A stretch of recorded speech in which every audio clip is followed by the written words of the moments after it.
hay una espora y a partir de esa espora se genera una hifa. Y esas hifas, pues no dejan de ser células y tienen una estructura. Para empezar, no son células aisladas, sino que esto es un crecimiento que el citoplasma está interconectado, de tal manera de que el metabolismo tiene que ver con la absorción de nutrientes, pero estos nutrientes, de alguna manera, son transportados en el citoplasma y de las células, y estas, al irse elongando, es decir, agrandando, van creciendo en el ápice, en la punta, en el tip, y esto hace que exista un flujo citoplasmático. Y además está controlado, no es al azar. Esto es la maravilla del reino fungi. Por ejemplo, ¿sí?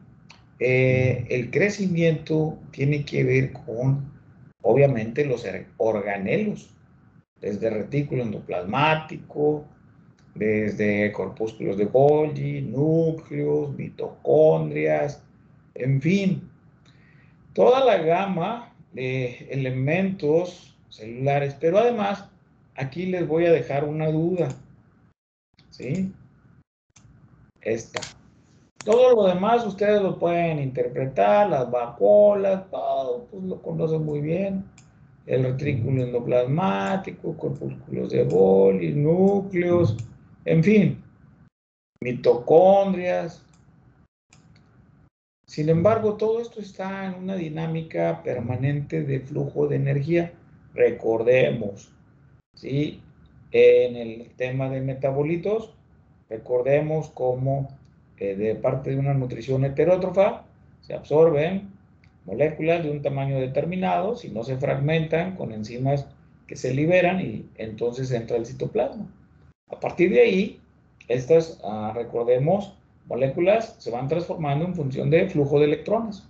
Bueno, muy bien, pero el ápice es la clave. ABC es complejo vesicular apical. Complejo vesicular apical. ¿Sí? Esto no sucede más que en los puntos de crecimiento. En los fragmentos o en las partes antiguas de la hifa ya no crece en el ápice, en la punta. Es más, tienden a engrosarse sus paredes, ¿sí?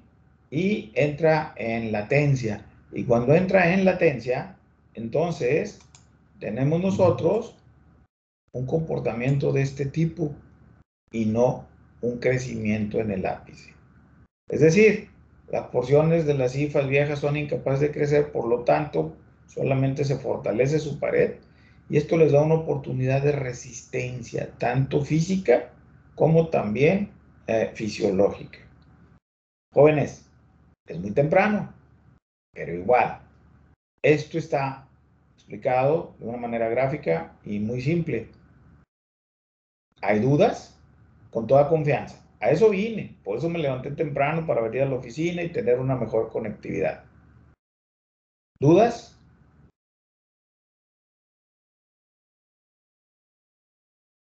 ¿Con toda confianza? ¿Cómo se llamaba el ABC complejo vesicular Apical, apical? ápice. Ápice es la punta y aquí hay una serie de, llamémosle ahorita por lo pronto bolitas, pero más adelante vamos a ver cómo está integrado, ¿sí? Aquí lo interesante es que el metabolismo está sucediendo dentro de. Externamente solamente se liberan exoenzimas para degradar tamaños de molécula y poderlos internar a través de la pared celular, que recuerden es semipermeable, semipermeable. ¿De acuerdo? Muy bien. Si no hay dudas, avanzamos. Esto es real, esto existe. Esta es una microfotografía de un septo en una hifa. El dibujo está muy bonito, pero esta imagen no miente. ¿Qué pasa aquí? Bueno, vamos a la dinámica de la IFA. Si una parte de la IFA se daña por una lesión mecánica, alguien la corta, se fragmenta con un golpe. Entonces, hay unas estructuras que se llaman cuerpos de Voronin, ¿sí? Que sirven como un tapón. Y el protoplasma hace que se selle el punto de la ruptura. Y es así como se pierde la IFA, que ya se dañó, pero se mantiene el resto que está antes del daño a través de este mecanismo. Entonces la IFA puede volver a crecer, claro, a partir del ápice, claro, y justamente aquí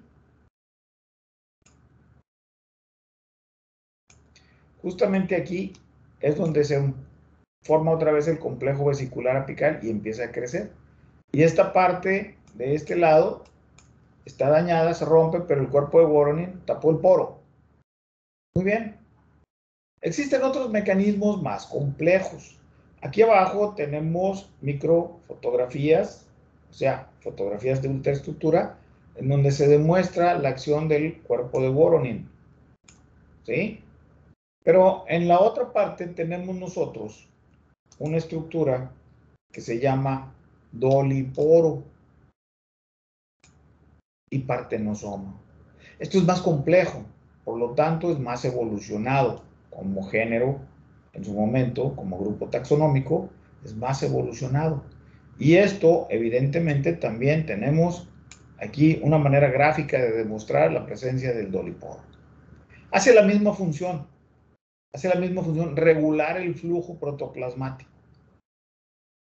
Entonces, ¿esto está controlado? Siempre, siempre está controlado.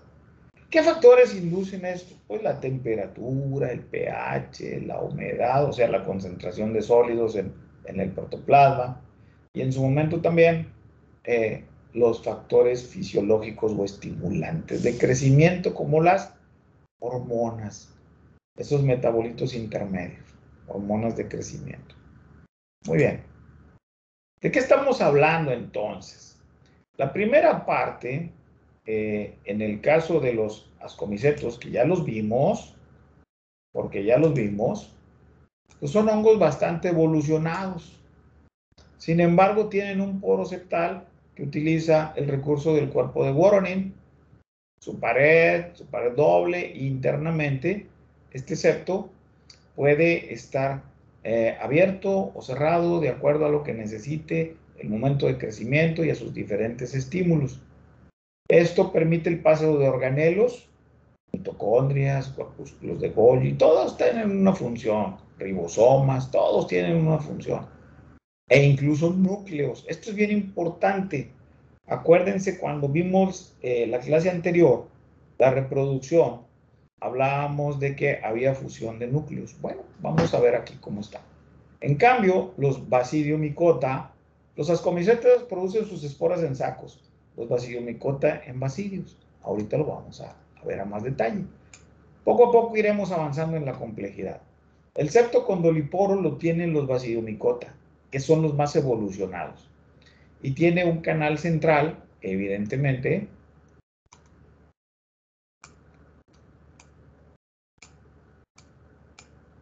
¿sí?, que mide alrededor de 100 a 150 nanómetros de diámetro. Sin embargo, está delimitado por dos depósitos de glucano amorfo. Este es uno y este es otro, obviamente. A cada lado del septo tienen forma de soporte estructuras membranosas llamadas partenosomas, son estas, partenosomas, ¿sí? Y estas tienen el poro para permitir la continuidad citoplasmática, pero impiden el paso de gránulos principales, es decir, se conserva lo esencial y se permite que fluya lo que se requiere en el protoplasma. ¿Voy bien o me regreso? Ascomicota y Basidiomycota.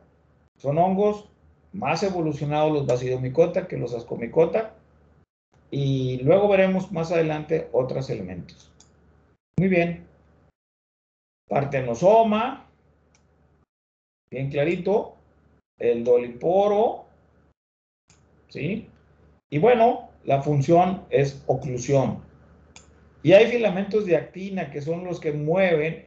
Actinas son proteínas que desdoblan una de sus estructuras espaciales y de esa manera permite el movimiento de otras moléculas. El septo condoliporo tiene un canal central, ya está descrito, y a cada lado tienen un soporte de estructuras mencionadas llamadas partenosomas.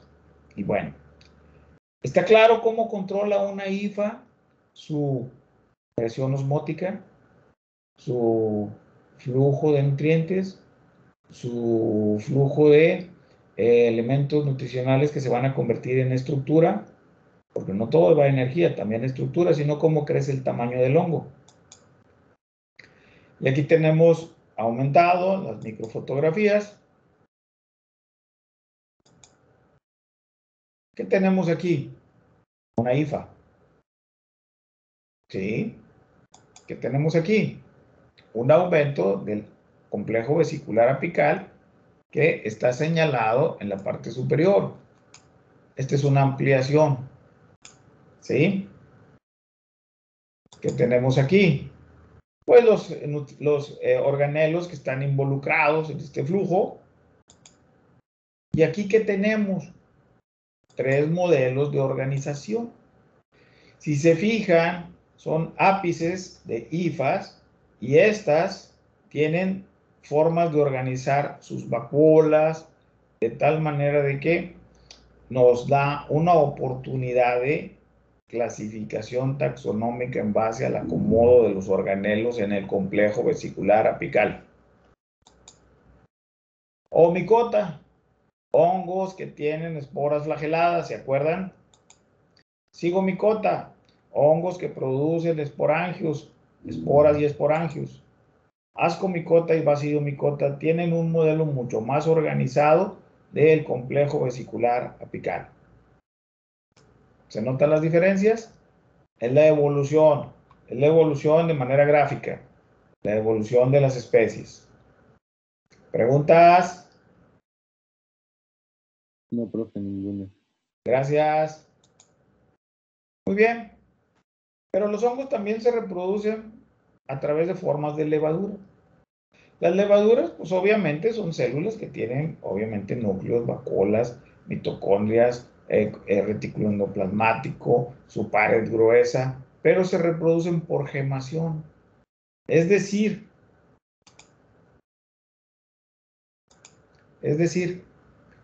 esta pared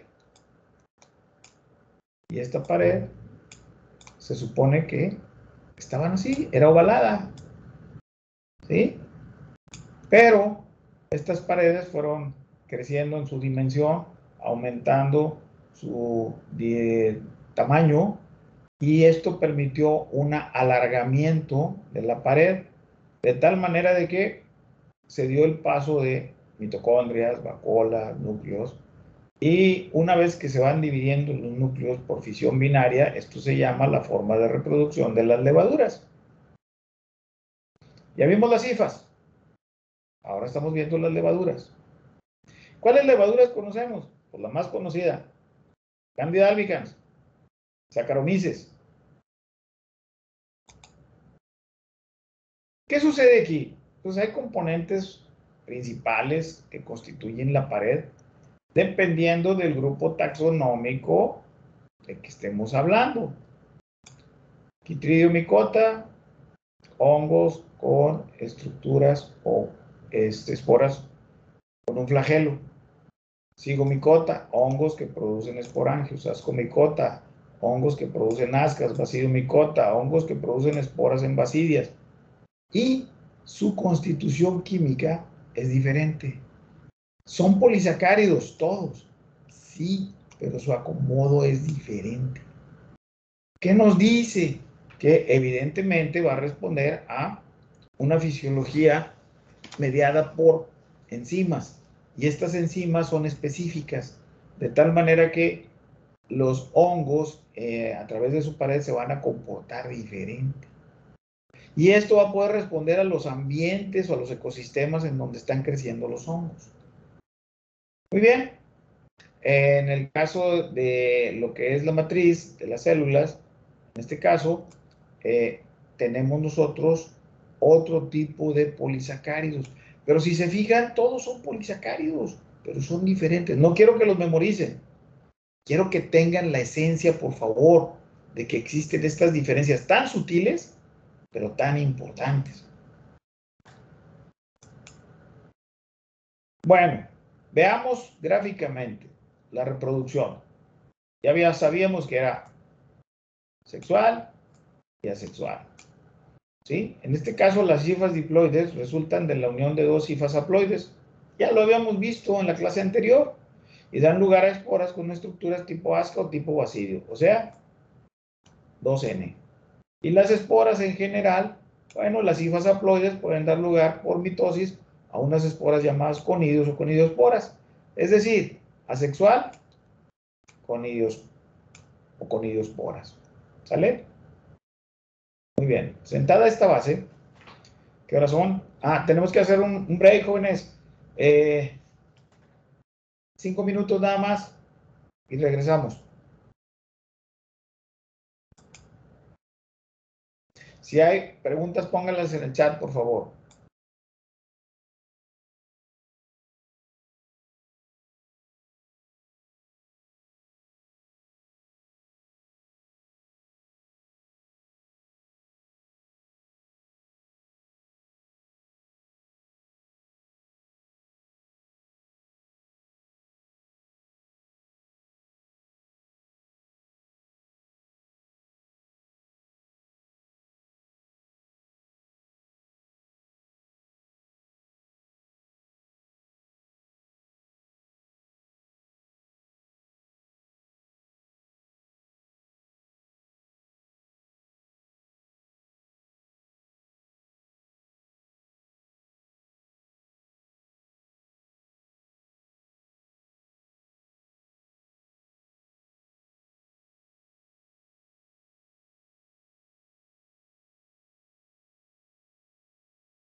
Primera llamada, ahorita iniciamos, 1 minuto.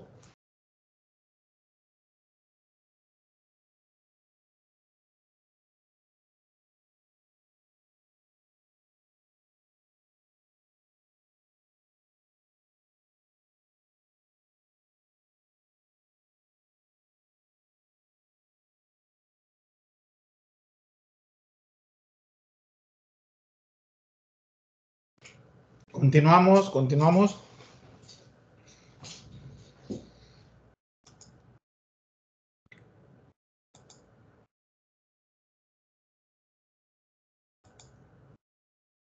Platiquemos un poco de los Ascomycota. Junto con las especies de los Basidiomycetes, forman los hongos superiores. Recordemos esto, hongos superiores, Ascomycota y Basidiomycota. Se reproducen mediante ascosporas que se generan dentro de unos contenedores microscópicos llamados ascas. Generalmente los micelios producen un cuerpo fructífero, ascocarpo, ya lo vimos, cleistotecio, apotecio y peritecio, que rodea y contiene las ascas. Las ascas contienen un número variable, pero generalmente son 8. La naturaleza tiene variaciones, pero también tiene una forma de reproducción que, acuérdense, es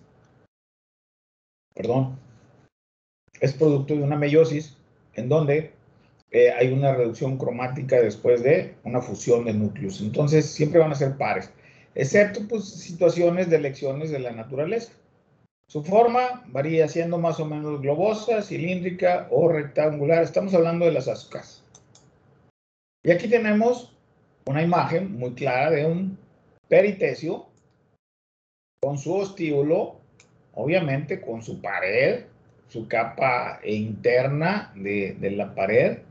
Y todo esto, pues evidentemente le da una solidez y una funcionalidad. Recordemos que normalmente estos peritecios van a estar, como ven en la parte inferior, sobre el tejido vegetal.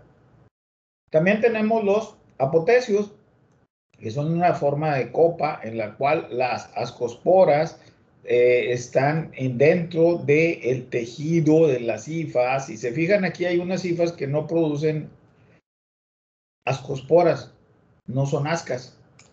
Estas se llaman paráfisis o hifas estériles, como dice acá. No todas van a producir las ascosporas. Algunas vamos a ver que tienen menos, otras más, porque también tienen diferentes momentos de dinámica de reproducción. Y bueno, los cleistotecios que son circulares. Sin embargo, en su interior, como ven ustedes aquí,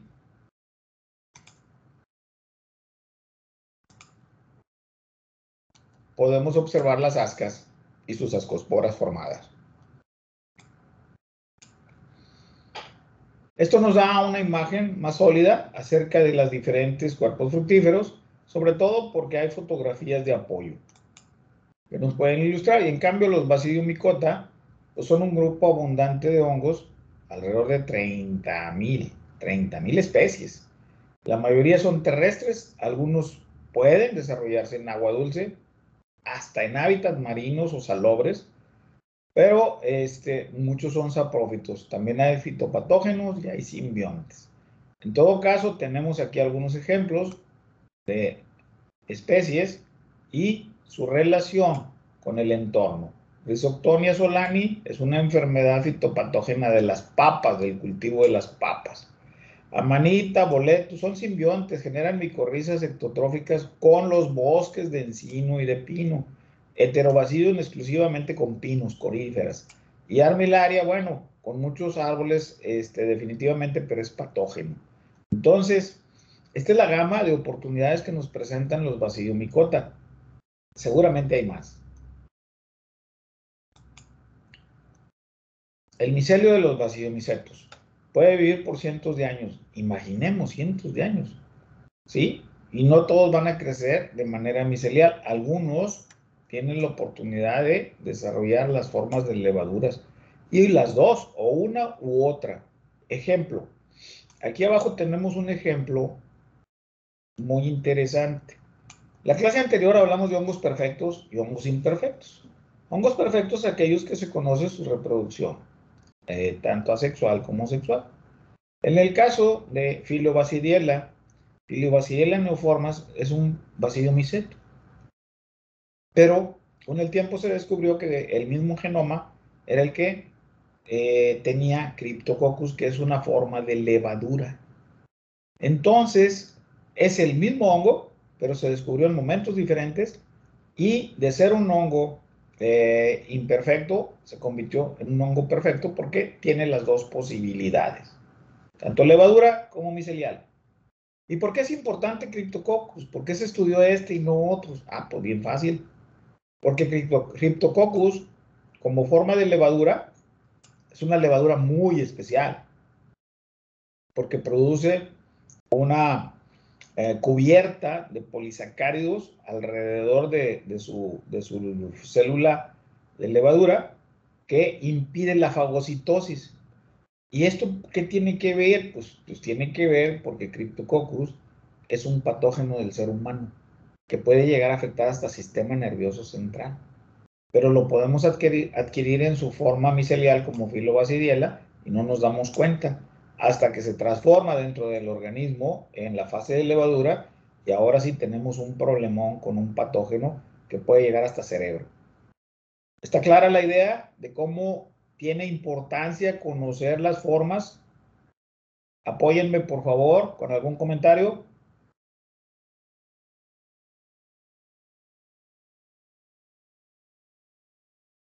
¿Está clara la idea?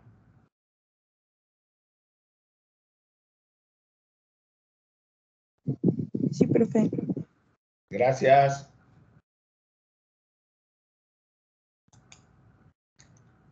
Este es el clásico cuerpo fructífero de un basidiomyceto. El micelio, que está inmerso en el suelo, de donde emerge la base de un primordio. Un primordio es el inicio del desarrollo de un cuerpo fructífero, en este caso, una seta o un basidiocarpo, es lo mismo. Y este va desarrollándose, esta volva viene a ser la capa más externa del primordio, pero cuando va creciendo, alargándose el talo, se rompe esa membrana y queda como un vestigio. Este es un vestigio de la membrana que cubría el primordio, toda la célula. Y luego, al ir creciendo, esta es la otra parte de la cubierta de la membrana externa, queda como un vestigio también, como anillo donde va elongándose, estirándose. Y luego ya se va diferenciando en tejido muy complejo, que son las lamelas o láminas, que son como que estas en conjunto, las láminas o las lamelas en conjunto, se integran y se llama himenio, que es toda esta parte de abajo. Aquí es la parte fértil, aquí es donde se producen las basidias, aquí es donde se producen las basidiosporas y es donde se liberan. Y esta capa, el sombrero, sirve de cubierta y de protección en su momento para que se pueda asegurar la supervivencia de la especie. ¿Sencillo? Sencillo. ¿Para qué complicarlo? Basidias, células situadas en el himenio donde se produce la cariogamia y la meiosis. Eso ya lo vimos en la clase anterior, cuyo resultado es la formación de esporas exógenas llamadas basidiosporas, generalmente en número de 4, aunque también bispóricas, trispóricas ya está. Es decir, pueden tener diferentes números, pero normalmente van a ser 4 basidiosporas. Y esto es lo que sucede. Esto es ampliado, ya lo vimos en la clase anterior, para reforzar. Esto es una basidia. Estas son las basidiosporas. Y normalmente van a ser 4. Aquí tenemos la referencia de micras en cuanto a tamaño. Y todo esto sucede ¿dónde? Aquí, en el himenio. Todo eso sucede en el himenio. Y bueno, esterigma se denomina a la parte de soporte de la basidia. La basidiospora, vamos al detalle. La basidiospora se formó en la basidia. Vamos ahora a concentrarnos en la parte superior, las basidiosporas. Las basidiosporas son esporas que se liberan, son exógenas, resultante de una cariogamia, fusión de núcleos, y de una meiosis, una reducción cromática, y aparecen sobre un basidio. En este caso eran 4, ¿sí? Son esporas unicelulares, uninucleadas, haploides, y presentan forma y tamaño, color variable. Las basidiosporas. Las basidiosporas presentan dos caras, una cóncava hacia el eje longitudinal, aquí la estamos viendo, ¿sí? Denominada cara axial o dorsal, y una convexa hacia el exterior, aquí la estamos viendo, ¿sí? Llamada abaxial o ventral. En la zona basal, la espora muestra una pequeña protuberancia, es esta, ¿sí? Que se denomina apéndice hilar. Entre la cara axial y el apéndice hilar existe una zona deprimida conocida como placa suprahilar, es decir, aquí. Entonces, están tan estudiadas que su forma ya tiene una identidad. Ahora, ¿por qué tienen esta forma? Eso sería lo interesante. Muy bien. Entonces, hilum es el sitio donde se une, ¿sí?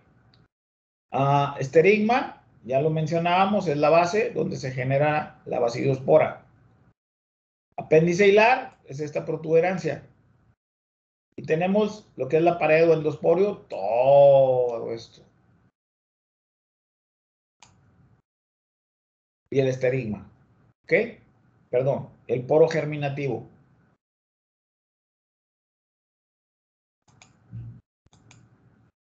Este sería la ruta lógica de cómo se va modificando hasta su liberación. Este sería una microfotografía de una basidiospora. ¿Está claro eso, jóvenes? ¿Lo anterior? Ayúdenme. Y si no, me regreso. Ahorita es tiempo. Sí, profe, claro. Gracias. El resto del grupo, supongo que están de acuerdo, porque no me dicen otra cosa. Así que continuamos. Muy bien. ¿Qué pasa con las hifas? Les mencionaba yo en la clase anterior y les dije, luego lo vamos a ver a detalle. ¿Sí? ¿Cómo se va una hifa a cambiar su fase diploide a través de la migración de núcleos? Las células binucleadas emiten un mamelón central, que es este,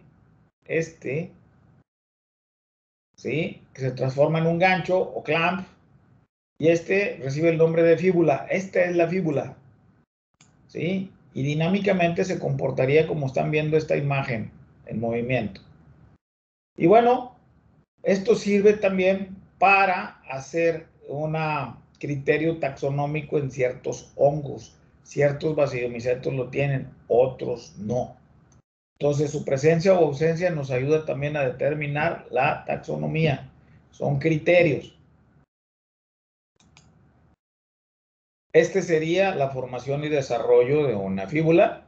Es decir, tenemos una oportunidad de que se forme este gancho, y este gancho es la oportunidad para que migre un núcleo de los dobles y se transforme en células o fragmentos binucleados. Y esto va a servir de base para la reproducción que viene después, cuando se juntan dos hifas. Plasmogamia, cariogamia y meiosis.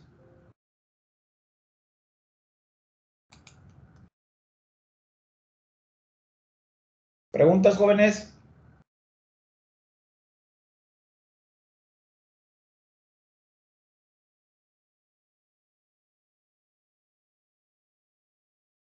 ¿Preguntas o les pongo un examen? ¿Cómo ven?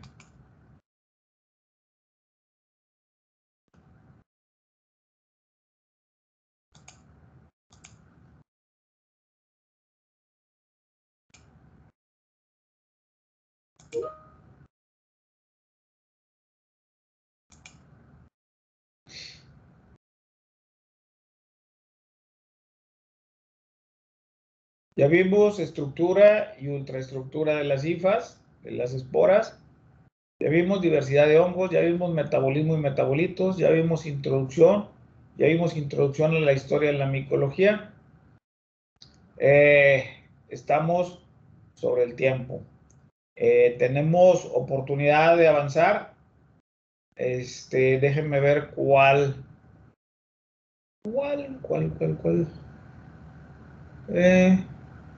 Tres.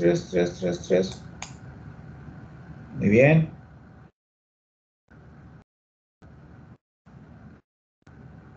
Algo muy sencillo para reforzar lo que estamos ahorita revisando. Continúo con un tema que va a fortalecer lo que acabamos de ver.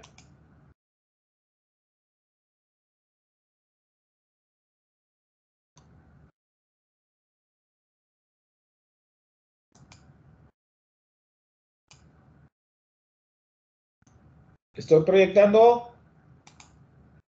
Apóyenme. Sí, profe, sí se puede ver. Gracias. Continuando con el fenómeno que acabamos de revisar, con otra visión, con otras imágenes, para quienes aprenden más visualmente. ¿Sí? La clave de la IFA está en la punta, en el tip, en el ápice. Este científico nos ubica que la clave está ahí porque es donde se da el crecimiento y el desarrollo. El desarrollo es la diversificación morfológica para funciones diferentes. Es decir, crecimiento nos da cobertura. Vamos a ver lo que ahorita vimos muy rápido. ¿Sí? Organización de una ápice, un tip en crecimiento. Muy bien. Tenemos nosotros entonces, en el número 1, la ilustración de lo que es la pared celular. Pared multicapa, pared semipermeable, pared compuesta por polisacáridos principalmente. Sin embargo, también en la parte interior de esa pared está la membrana celular. La membrana celular también ayuda a que se dé el intercambio de sales para mantener la presión osmótica. En un momento dado también, en la parte interna, en el citoplasma, vamos a encontrar el número 4, actina. Actina, ¿se acuerdan qué función tiene esta proteína? Es la función que lleva a establecer estructuras diferentes, ya que es una proteína que tiene 4 dimensiones y cuando se despliega alguna de ellas ayuda a transformar, a unir, a pegar, a, digamos, a hacer funcional el citoplasma y los organelos. En el número 5 estamos hablando de microtúbulos en donde se producen proteínas, corpúsculos de Golgi también, vesículas que sirven para transportar los materiales que son absorbidos en otras, digamos, espacios de la propia IFA, y el Spitzenkörper. Este no le habíamos titulado así por su nombre, ¿sí? El Spitzenkörper es todo esto. Y lo tienen exclusivamente los hongos más complejos. Los más sencillos no tienen Spitzenkörper. Se supone que este complejo de organelos es el que le da la funcionalidad para que esta membrana interna se rompa con la liberación de algunas enzimas, y ese rompimiento ayuda a que se integren nuevas moléculas de polisacárido y eso hace que la estructura se alargue de tal manera que el crecimiento es evidente. Y bueno, es parte de. Ahora bien, el color, digamos, el tono más oscuro, habla de una concentración de gradiente de iones calcio. ¿Por qué necesitamos iones calcio? Acuérdense que son los iones calcio ayudan a la catálisis de reacciones bioquímicas. Por eso vamos a entender que hay una mucha mayor actividad en el Spitzenkörper. ¿Estamos? Vean. Esto pudiera ser una secuencia de imágenes, o es una secuencia de imágenes fotográficas en las cuales una misma IFA va creciendo y va desarrollando sus dimensiones y se va diversificando, va ramificando sus estructuras. ¿Por qué la ramifica? Porque así tiene mayor oportunidad de seguir absorbiendo nutrientes de manera paralela y tener, perdón,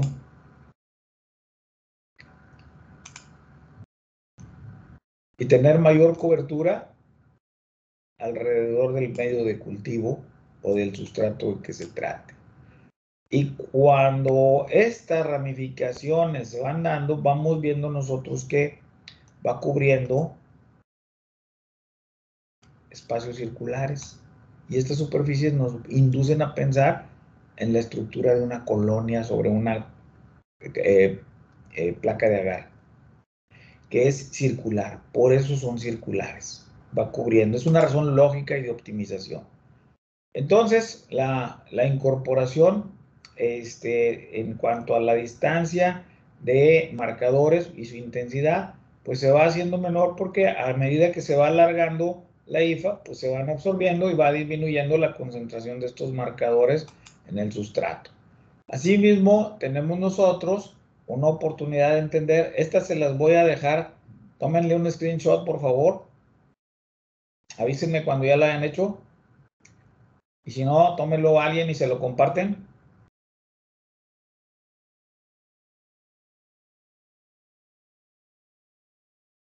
Listo. Estas se las voy a dejar a ustedes para que busquen en la red de información y la interpreten. El contexto es crecimiento de los hongos. ¿Sí? Bajo crecimiento, no hay crecimiento y muerte. ¿Cómo se puede entender esta gráfica?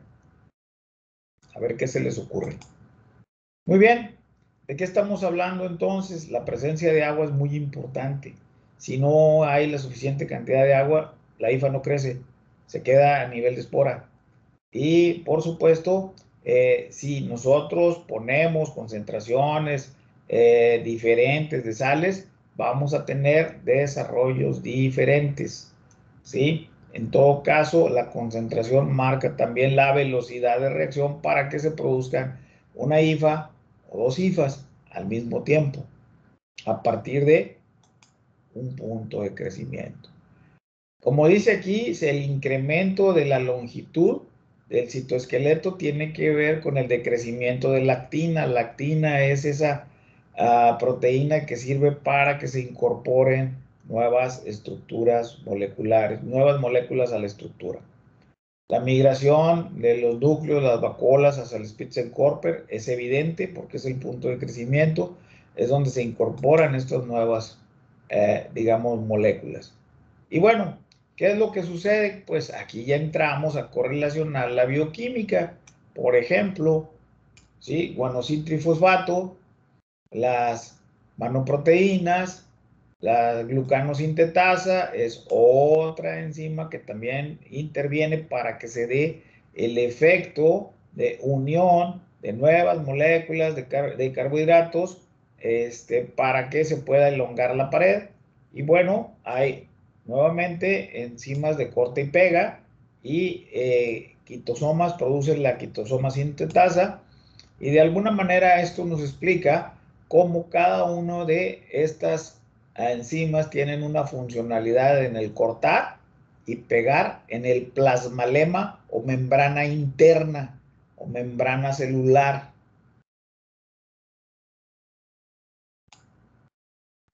Hay dos teorías de crecimiento apical. Uno, las enzimas líticas de pared.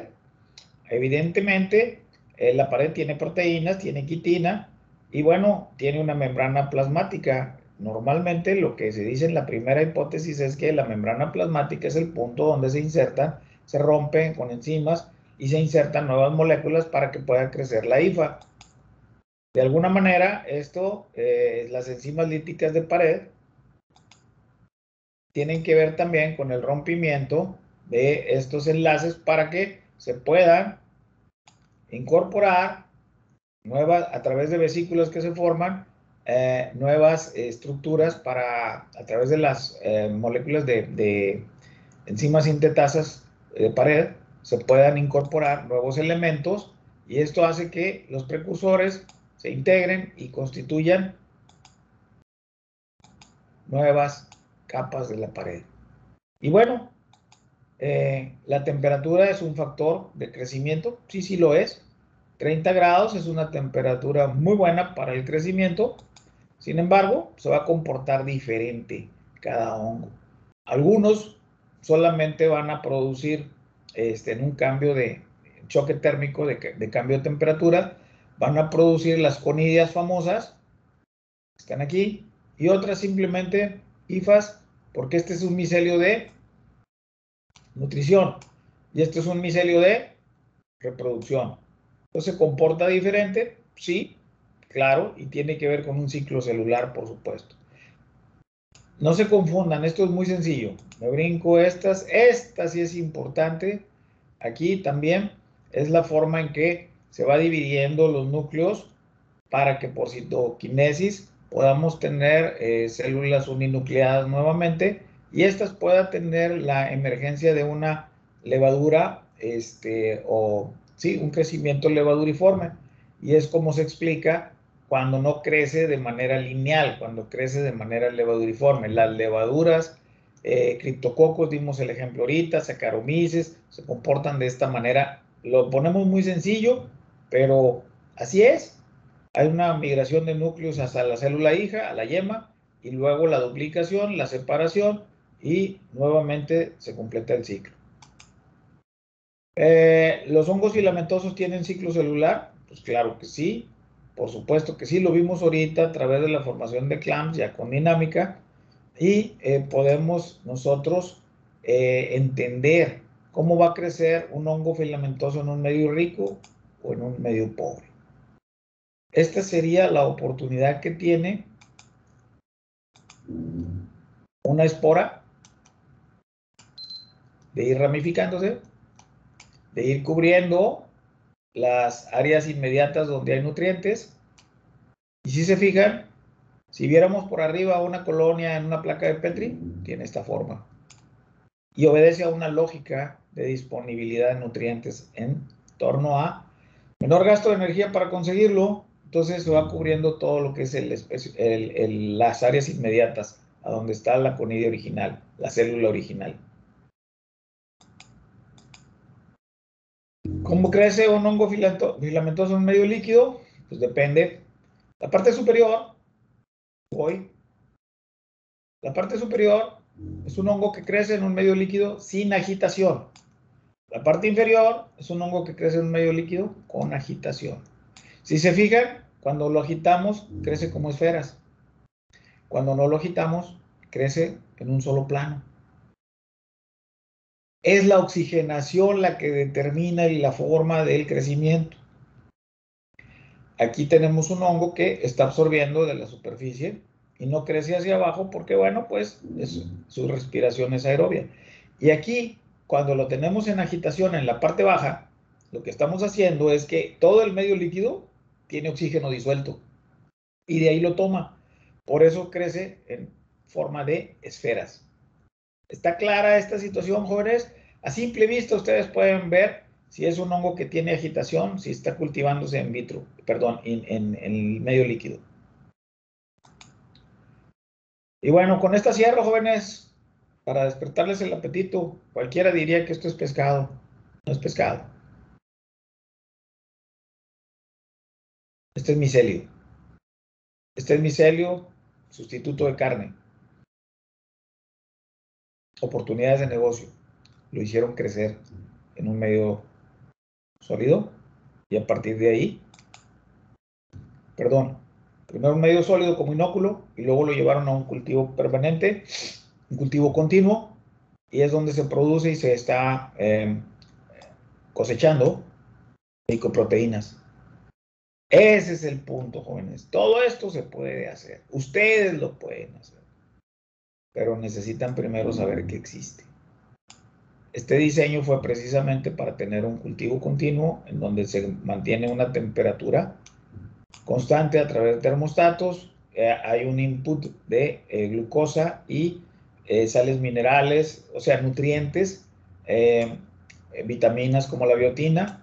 Y bueno, aquí lo que estamos controlando es la concentración de CO2, en donde tiene salidas para que se vaya liberando y se pueda mantener el cultivo, digamos, permanente. Se le agregan sales de amonio también para impulsar la reproducción, perdón, el ciclo celular. ¿Qué otra cosa? Pues nada más, con eso tenemos y podemos producir esto.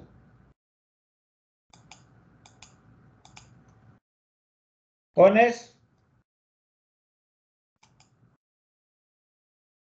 con esto tenemos crecimiento, con esto vimos estructura y ultraestructura. ¿Preguntas? En el chat. Gracias por cargar la imagen. Roberto, Flora, el tema es que puedan ustedes tratar de entender esto. Busquen en la red de información. Tan sencillo como que lo entienden y tiene que ver con lo que hemos visto, crecimiento celular. Sobre todo, ¿qué pasa en la periferia de las colonias? ¿Es intenso? ¿Hay esporulación? En un cultivo de una placa de Petri, en una colonia circular, ¿dónde vamos a buscar las esporas, las conidias?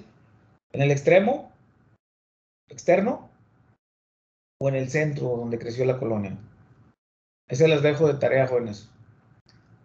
Si no hay preguntas, yo hasta aquí llego. Aquí me voy a quedar un ratito por si quieren apuntarlas en el chat y se las contesto. Gracias, que tengan buen día.